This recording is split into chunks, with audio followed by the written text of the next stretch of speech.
This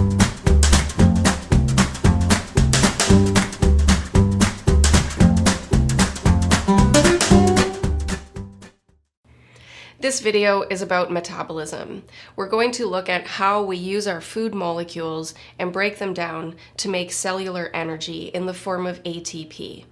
ATP is used by every living organism for energy. This is the adenosine component. It is just like a nucleotide. So we have a base, a sugar, and a phosphate. That would make up a nucleotide. The only difference is that now we have 3 phosphates. So this is adenosine triphosphate. The sugar molecule in this is from RNA. It's a ribose sugar because you can see this oxygen is present. If it was a DNA sugar, there would be no oxygen here. When we use ATP for energy, we break the bond and release this last phosphate. And then this can bind to a protein, such as the sodium-potassium pump. And when it binds, it causes that protein to change its conformational shape, and that makes the protein move ions across the membrane. Same with when we contract muscles. We use a lot of ATP to contract actin and myosin. So ATP, the phosphate, breaks off and it binds to that protein and makes it move. After we break off this last phosphate, it is called adenosine diphosphate.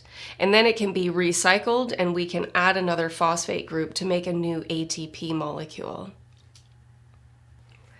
So what kind of molecules can give us energy?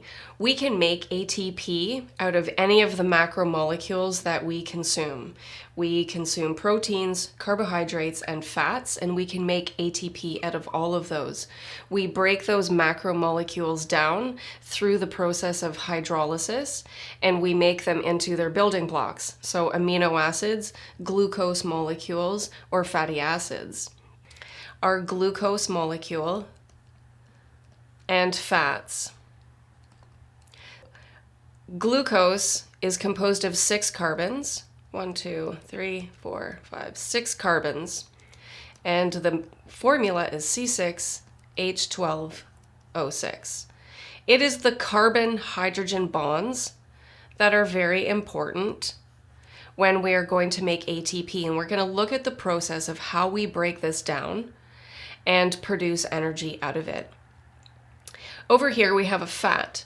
So this is the glycerol molecule, and we have 3 fatty acids.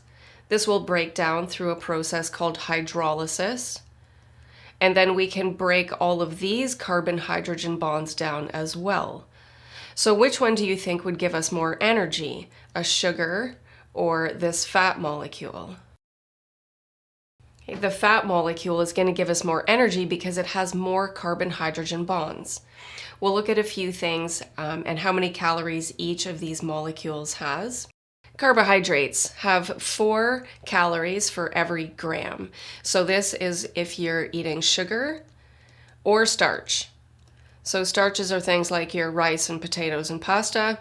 Sugar, 1 teaspoon of sugar is 4 grams. So that just gives you a little bit of an idea. So 1 teaspoon of sugar would be 16 calories. 1 gram of protein is also 4 calories.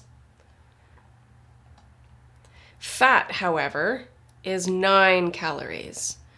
We get more calories, there's more stored energy in fat molecules because there's more carbon-hydrogen bonds. And there are also calories in alcohol, about 7 calories per gram of alcohol.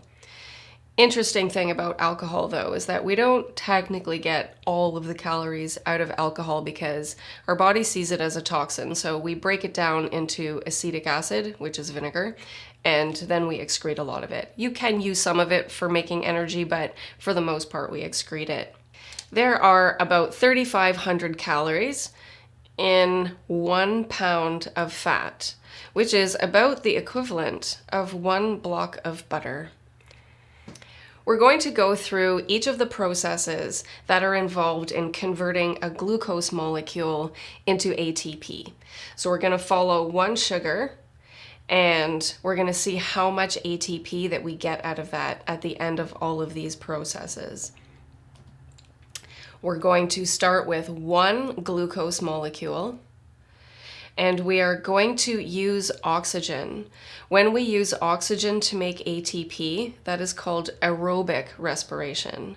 If we didn't use oxygen, that is anaerobic, and we will look at those processes later. During the process of using oxygen, we produce carbon dioxide, and we also produce water. And I didn't put a number for the ATP molecules. We're going to go through all of the processes, and then at the very end, we're going to see how much ATP we can make from one sugar molecule. Before we start the process, I want to explain one very important chemical reaction that's going to happen, and it's called an oxidation-reduction reaction. The phrase that you want to remember is called Leo the lion says grr, and this is losing electrons is oxidation, gaining electrons is reduction. So we're going to have different molecules. Let's start with some molecule, we'll call it A, and it has these electrons. It is going to lose these electrons. And they can't just go off into nowhere. They have to combine with another molecule. So these electrons are going to move over to molecule B. When the electrons move from A to B, A becomes oxidized because it's losing the electrons, and B becomes reduced because it's gaining the electrons. In the processes that we're going to talk about, we are using our glucose molecule, and we're going to be oxidizing the glucose. We're going to be moving hydrogens and electrons to another molecule. That other molecule is called NAD. NAD stands for nicotinamide adenine dinucleotide. It's a modified version of the vitamin B3 called niacin. So we need to have vitamin B3 to be able to make this NAD plus ion. The electrons are going to move from the sugar, and as it breaks down, it will become different substances. And those electrons and hydrogens are going to move, creating this reduced molecule called NADH. So as we go through each of the four main processes that occur while we make ATP, we're going to be moving electrons and hydrogens from one thing to another for the whole process. And I'm going to give you a chart, and I'm going to show you how many of these NADH molecules we create during this process. And why is that important? Why do we want NADH molecules? NADH molecules are carrying hydrogens. We want the hydrogens because in the end, we're going to build up a hydrogen gradient. In a previous video, we talked about how we can use proton pumps to make a proton gradient. Okay, now we're going to use that proton gradient and we're going to make ATP. Here is a chart that I want you to pause the video, and I want you to write out this chart. And as we go through each of these processes, I want you to start filling it in and see how much you can fill in. I will give you the filled in one at the end, but let's just see if you can follow along, right? Because then you're going to learn more. Our processes are going to be glycolysis, pyruvate oxidation. Then we're going to look at the Krebs cycle very simply. You don't have to memorize every molecule in this process. And then the electron transport chain. And what I want you to know about these four processes is, where do they occur? What do we start with? And what do we end with? What are the final products that we get out of each of these processes? Do you remember what organelle we use to make energy? Mitochondria. They are the organelles in the cell that have this structure, and they have two membranes. There's an outer membrane and an inner membrane. The inside portion is called the matrix of the mitochondria. And then we have this little space in between the two membranes. That's called the intermembrane space, and that is also very important. So our four processes that we're going to look at, remember we are going to follow a glucose molecule through all of the processes until we end up with ATP. The first process is glycolysis, and this is happening in the cytoplasm. Glycolysis does not occur in the mitochondria. We're going to look at the general steps involved in producing pyruvate from glucose. The pyruvate is going to move into the mitochondria. So then the next three steps all happen inside the mitochondria. Pyruvate will be oxidized in the matrix. The Krebs cycle occurs in the matrix. And then our electron transport chain, those proton pump proteins are found on this inner membrane. We're going to use the intermembrane space to build up our proton gradient. When we look through each of these processes, remember the chart that I want you to keep in mind. What are the things that we're starting with, and what are the products? What is the point of that process? So when we look at glycolysis, we're starting with our sugar. Sugar is C6H12O6. We're going to follow the carbons.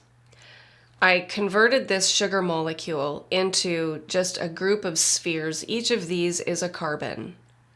So this is showing all 6 carbons and what's going to happen to them.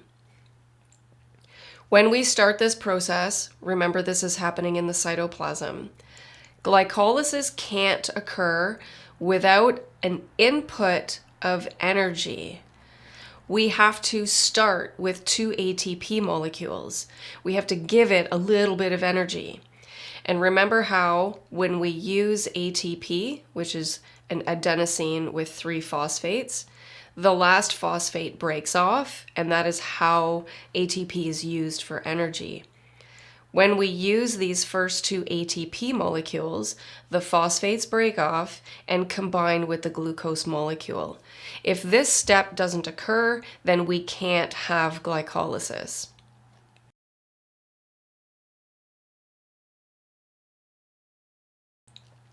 I want to now focus on what are the end results, what are the products that we're getting out of this process. Basically, we are going to be breaking our 6-carbon sugar molecule into 3-carboned pyruvate molecules. It goes through a series of steps. I'm not concerned with naming each of the steps, but I want you to see that we end up with basically 2 half sugars called pyruvate. Also during this process, we are going to make more ATP. So we had to input 2 ATPs to begin with, and then we end up with 4 total ATPs being produced. The other thing that's happening is our oxidation-reduction reactions.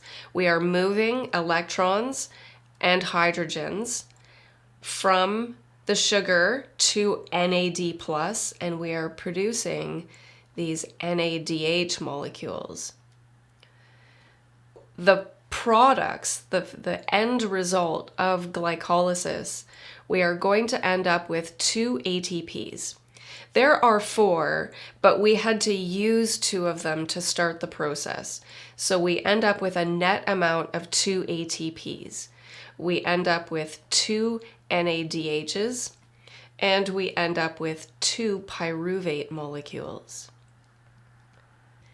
The next step in the process, we're going to take that pyruvate molecule that we produced in the cytoplasm, we're going to move it into the matrix of the mitochondria, and we're going to oxidize the pyruvate. Now we are starting with our pyruvate molecule. And remember that one glucose molecule made 2 pyruvate molecules. So this process is going to happen twice. Each of these pyruvates has 3 carbons. When this is oxidized, we are going to move electrons and hydrogens, and we're going to produce another NADH. And then we are also going to lose one of the carbons. The carbon is going to be lost as carbon dioxide. In the end of this whole process, when we start with a glucose and end with ATP, the glucose molecule is completely gone. We breathe it off as carbon dioxide. So all 6 of those carbons in the sugar will eventually leave our body as carbon dioxide. There is an enzyme that causes this chemical reaction to occur, and that is called pyruvate dehydrogenase. There we go. So this enzyme helps to catalyze the loss of the carbon as carbon dioxide. Then at the end, we have a 2-carboned molecule. This 2-carboned molecule is going to be combined with a coenzyme A molecule that we just call CoA for short. And the 2-carboned molecule is an acetyl group. So this molecule is called acetyl-CoA. And remember that because we started with 2 pyruvates, we will end with 2 acetyl-CoAs. So what did we get out of this process? 2 pyruvates become 2 NADHs, 2 acetyl coenzyme A molecules, and 2 carbon dioxides. What happens if we don't need any ATP at that point in time? Let's suppose you've just eaten a meal and you have lots of extra energy that you've just consumed, but you don't necessarily need it to have chemical reactions at that time. How do we store extra nutrients? If you eat extra carbohydrates, extra protein, or extra fat, all of that extra will be stored as either glycogen or fat, but primarily as fat. If we look at this process here, this acetyl coenzyme A has 2 different directions that it can go. Number 1, it can go on to the Krebs cycle and we can make more energy, or we can do this pathway here and we can make fat. If our cells do not require energy at that particular time, when you eat food and your blood sugar goes up, what hormone do you make? Insulin. Insulin tells your cells to take up that sugar. Once the sugar goes into the cells, it doesn't go back out if you don't need it. So what happens if you don't need it is you will convert the extra into fat, and that happens at this stage of the process. So acetyl coenzyme A molecules can be used to make fat. During the Krebs cycle, we are going to follow the acetyl-CoA molecule that we produced during pyruvate oxidation. And remember that we have 2 acetyl-CoA molecules. Each of these acetyl-CoAs has 2 carbons. When this process starts, it is going to combine with a molecule that already exists in the mitochondria. This 4-carboned molecule is going to combine with the acetyl-CoA. So we're going to produce this 6-carboned molecule. This is called citrate, and this is why sometimes this process is also called the citric acid cycle. These 2 carbons from the acetyl-CoA have to be lost as carbon dioxide. All of the carbons from our sugar molecule will be lost as carbon dioxide. So here is one of them, and we are also going to oxidize this citrate molecule and produce another NADH. More chemical reactions, we're going to produce an NADH molecule here, and we're going to lose the other carbon dioxide. Also during this process, we make a tiny bit of ATP. And then we also produce one other kind of electron carrier called FADH2. FAD is flavonine adenine dinucleotide. This comes from riboflavin, which is another B vitamin. And then we produce another NADH. At the end of this process, we end up back with this 4-carbon starting molecule, and a new acetyl-CoA can combine. So what are the end products? What did we get out of this reaction, and why is the Krebs cycle so important? NADHs, we got 1, 2, 3 NADHs. So we have a total of 6 because we're using 2 acetyl coenzyme A molecules, 6 NADHs. We get 2 FADH2s, 2 FAD. We made 2 ATP molecules, and we got rid of the rest of our carbon dioxide. So all 4 carbon dioxide molecules. These are the end products. What is the most important thing about the Krebs cycle? What do you think matters the most about what we just made? It's the NADHs and the FADH2s. We only got 2 molecules of ATP out of this process. That is not very much ATP. But now that we made more of the NADHs and FADH2s, we have lots of protons now. Now we're going to collect all of the protons that we've been storing through these oxidation-reduction reactions, and now we're going to use them in the final step called the electron transport chain. When we look at the electron transport chain, we are focusing on the inner membrane of the mitochondria. This is where the electron transport chain proteins are, and they are the proton pumps. So each of these green blobs is a membrane protein that is part of the electron transport chain. Their primary role is to move hydrogen ions from the NADH molecules that we've been storing up and FADH2s, there's 2 hydrogens on those. These hydrogens are going to move through these proteins into the intermembrane space. This location here is this intermembrane space. We're building up this concentration gradient. So we will end up with lots and lots of hydrogen ions in this space. When we have a concentration gradient, we can use that to make energy. How many NADHs are we starting with? We made 2 NADHs in glycolysis. We made 2 during pyruvate oxidation, and we made 6 during the Krebs cycle. So we are starting with 10 NADH molecules, and we made 2 FADH2s in the Krebs cycle. So all of these protons are going to be moved into the intermembrane space, and we're going to create this concentration gradient.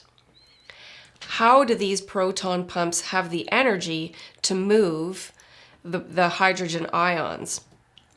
When we talked before about active transport is when you move something against its concentration gradient, and that requires energy. But in this situation, we're not using ATP to have the energy to move those protons. We're using the electrons. The electrons are going to be moving through those proteins rather than across the membrane. So we're going to basically split up the hydrogen ion and the electron. The electron will go through the proteins, and the protons will go across the membrane and form that concentration gradient. So the electrons are moving through here, and then they're going to end up coming back on the other side, and we're going to talk about what we do with those. This is an overview of the whole entire process. If we start with our glycolysis that happened in the cytoplasm, we made some NADHs. We oxidized pyruvate and made some more NADHs. And then we made a few more during the Krebs cycle. Plus we got rid of our carbons, 2 carbons during pyruvate oxidation and 4 carbons during the Krebs cycle. So that's all the 6 carbons from our glucose molecules have now been converted into carbon dioxide. We made a little bit of ATP during glycolysis, a little bit of ATP during the Krebs cycle, and then now we're going to use all of these hydrogen ions to make a lot of energy. The hydrogen ion concentration gradient builds up in the intermembrane space, and the electrons move through the proteins. When the electrons come back into the matrix, we can't just leave electrons running wild. They have to combine with something. The other thing is that these hydrogen ions, when they move back through the membrane, they are going to move through a special protein called ATP synthase. This is where we're going to use that hydrogen ion gradient. When we have a higher concentration of hydrogens on this side of the membrane compared to inside the matrix, they want to reach equilibrium. These hydrogen ions want to move back across the membrane.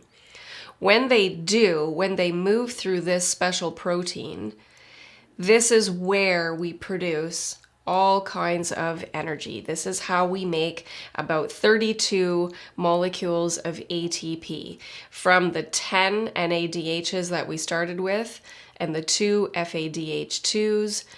Those protons are going to move through this molecule and produce about 32 ATP molecules. This is called oxidative phosphorylation. Phosphorylation because we are adding a phosphate group to an adenosine diphosphate to make adenosine triphosphate. And oxidative, partly because we are oxidizing and reducing different molecules throughout the whole process, but also because we are using oxygen. All right, we have these electrons that have moved through the proteins, and now they're back here. And we have hydrogen ions that have moved back across the membrane through our ATP synthase. We have to do something with these. We can't just let them, be all over the place in the matrix because hydrogen ions are acidic. What we're going to end up doing is we're going to combine these electrons, these hydrogens, and this oxygen. This is the oxygen that we breathe. We need to breathe oxygen so that it can combine with electrons and hydrogens. We call this oxygen the final electron acceptor after the electrons move through the electron transport chain. In this process, we produce water. Water is a waste product. So what are the end products of the electron transport chain? We are going to make about 32 ATP molecules, and we're going to make water. How many water molecules? 6. If we go back to this equation that we looked at the very beginning, we start with 1 glucose molecule. We need to breathe 6 oxygen molecules for every 1 glucose that becomes ATP. We are going to produce 6 carbon dioxides. The carbons from the sugar become the carbons in the carbon dioxide. We also produce 6 water molecules. And then we make ATP. Now let's talk about how much total ATP do we produce from 1 glucose molecule. We just talked about how we made 32 ATP molecules from our NADH and the FADH2 molecules. But we also made a little bit of ATP in glycolysis and a little bit during the Krebs cycle. So we have a total of about 36 ATP molecules that we can produce from 1 glucose molecule. Some websites will say that we produce 38 ATP molecules, and that is because in glycolysis we produce 4, but only 2 of them are usable, right? Because we had to start the whole process with 2. So if you don't count the 2 ATPs that you have to use at the beginning, then we have a total of 36 usable ATP molecules. So that is our whole process. Have you been filling in your chart as we go? Where are those 4 processes happening? What do you start with and what do you get out of it? One cool thing that I want to show you about making ATP. So ATP is our energy. We need ATP for brain function, to be able to think, to be able to contract our muscles and do exercise, and all the chemical reactions in our cells moving things across membranes. Our body uses a lot of energy. If you're feeling a little bit sluggish, one of the things that I pointed out a little bit earlier was what the NAD and FAD molecules are made out of. They are primarily coming from B vitamins. So our niacin, which is vitamin B3, that is used to produce the NAD molecules. Riboflavin makes the FAD. We need vitamin B5 to be able to produce the coenzyme A molecule. Omega-3 fatty acids that we've talked about in other videos, we need those to be able to produce proper electron transport chain membranes. And B1 is used to produce that carbon dioxide. And then lastly, we need to have magnesium for ATP to function. So our diet, again, it matters. We need to be able to make sure that we have all of the building blocks to make energy. We need to eat carbohydrates and proteins and fats, but we also have to eat the vitamins and minerals and the coenzymes that help all of these processes happen. So without B vitamins, you would not be able to make ATP. In this chart, we're looking at our macromolecules. We've talked about nucleic acids, proteins, polysaccharides, which are the carbohydrates, and lipids or fats.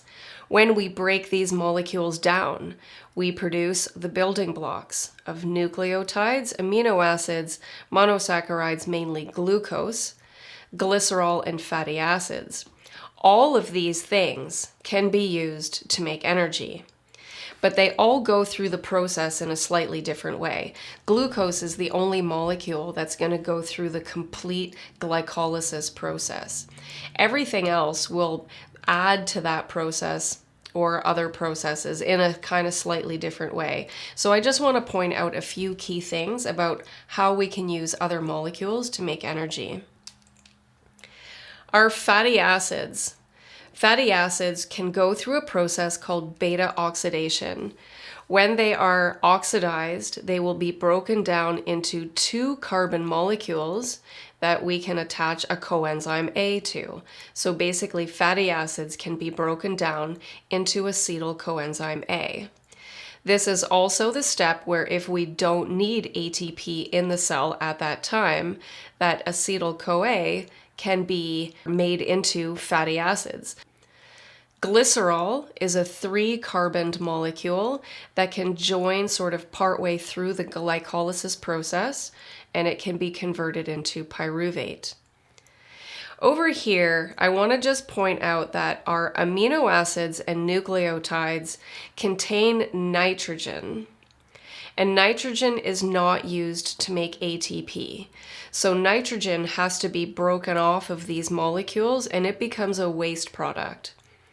When amino acids lose their nitrogen group, NH3, it is called deamination. When we produce NH3, this is ammonia. Ammonia is a very strong base and it would affect our blood pH. So we have to convert this into another molecule that we can excrete, and that is primarily urea. Some of the nucleotides can also be broken down into a substance called uric acid.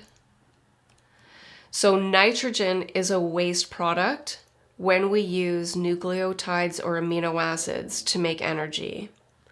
When we use glucose to make energy, we are getting rid of carbon dioxide. Fatty acids can become acetyl-CoA. We will also get rid of those carbons as carbon dioxide. And then as we go through the electron transport chain, we have to have oxygen available, and then we make water as a waste product. I want to look at two different processes. So basically what we just talked about is aerobic respiration. This is when we use oxygen and we make lots of ATP. Think about an aerobic activity. What is something that you could do as a physical activity that you would consider to be aerobic exercise? And then think of something that would be anaerobic. Anaerobic means that you are not using oxygen. Two examples that I thought of. One would be jogging, and an anaerobic respiration. So this is aerobic. And then anaerobic would be something like sprinting. So how do you know what kind of an activity is it, aerobic or anaerobic? And you can tell based on your breath. How long can you sprint and not get out of breath? Right? You're going to get out of breath very quickly. So sprinting uses ATP, but you will fatigue very quickly. You will fatigue and you get out of breath because there's not enough oxygen. So your body has to make ATP in a slightly different way when there's not enough oxygen to supply that demand. Over here, jogging, I suppose it depends on what kind of shape you're in, but you can theoretically jog for much longer than you can sprint. And, let's suppose you actually can't breathe very well while you're jogging. Then you're using anaerobic respiration. When you're doing an activity, if you get out of breath, you are using anaerobic respiration. If you can do an activity and breathe, even if your breathing rate is higher, but you can still breathe and you can maintain that activity, that is aerobic respiration. In this slide, I want to compare anaerobic respiration in humans using glucose and anaerobic respiration in yeast. When we have glycolysis, we are converting glucose into pyruvate. That pyruvate, in the presence of oxygen, will then go on to be oxidized and it'll go on to the Krebs cycle and everything that we just talked about. But what if there isn't enough oxygen for the electron transport chain to be efficient? What is going to happen?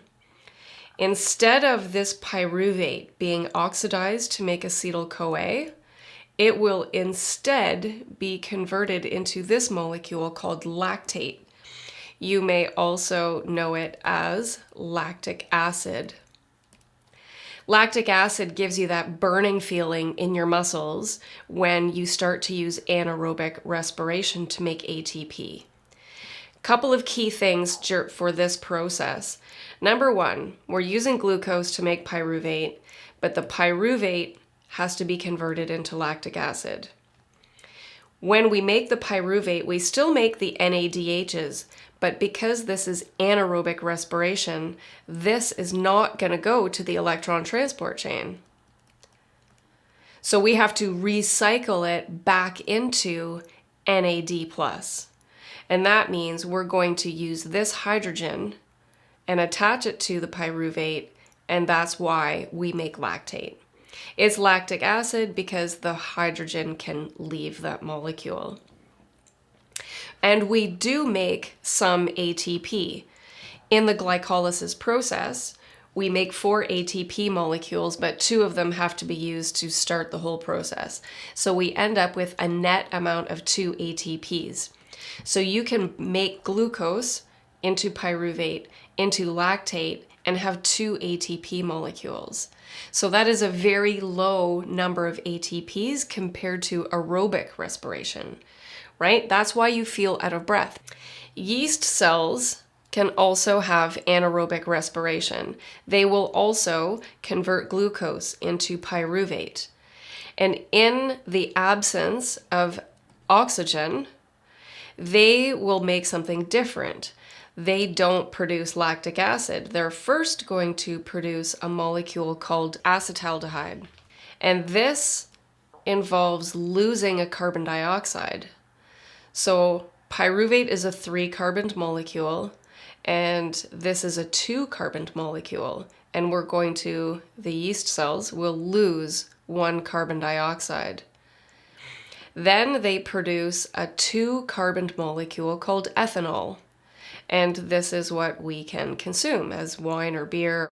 So you should know the anaerobic end products that occur in humans compared to yeast. Humans make lactic acid and yeast make ethanol. The last thing that I want to talk about is how we regulate our metabolism.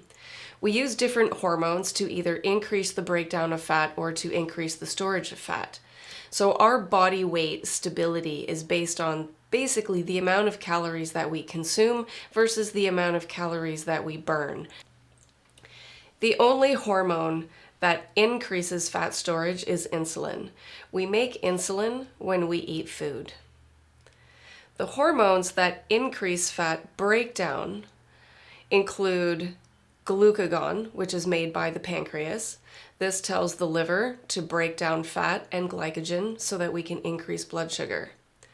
We have 3 stress hormones, epinephrine, norepinephrine, and cortisol.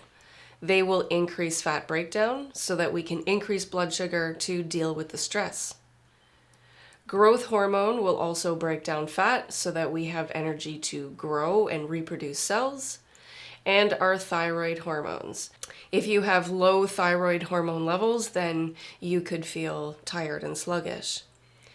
When do we make these hormones? We will make these during a stress response. We will make these when our blood sugar is low, so low blood glucose.